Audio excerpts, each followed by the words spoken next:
તો બનાસકાંઠાના થરાદમાં ઠેર ઠેર પાણી ભરાયેલા સામે આવ્યા।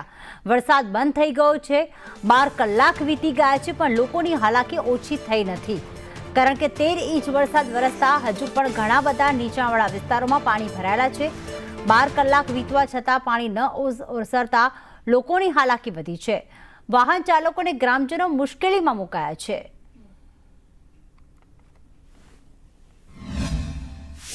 मुख्य रस्तो है चणलमाना मंदिर वालों पानी लगभग 4 फूट जो भरायेलुं है राजेश्वर कॉलेजनी बाजूमां अने अमे त्याथी पाणी भरवा आवा शाना माटेनुं पाणी लई जाओ पीवा माटेनुं लगभग 3-4 दिवसनी तकलीफ है अरे कोई तंत्र आव्युं नहीं। शैणाल मातानुं मंदिर है राजेश्वर हाईस्कूलनी सामे अहीं आगळ 3 दिवसथी रस्ता ब्लॉक है।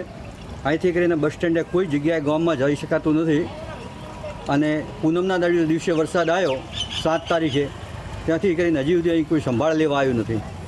આવું પોલીસ ક્વાર્ટરની પાછળ પણ આ જ પોઝિશન છે, ત્યાં આગળ બધા ઘર ડૂબાઈ ગયા છે, ઘરની અંદર કોઈ જઈ શકતું નથી, ભરેલા ઘર મૂકી અને બહાર નીકળી ગયા છે, પણ કોઈ હજી સુધી સંભાળ લેવા આવ્યું નથી।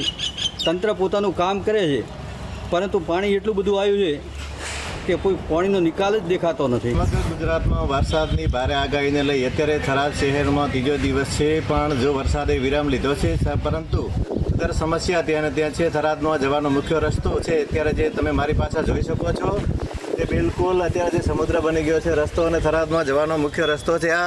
અને આની અંદરથી અત્યારે જે પીવાનું પાણી ભરવા માટે પણ અંદરથી પસાર થઈ નહીં, ત્યાં પાણી ભરવા માટે આવવું પડે છે, અને વારંવાર રજૂઆત કરવા છતાં હજી સુધી કોઈ તંત્ર દ્વારા કોઈ નિકાલ આવ્યો નથી।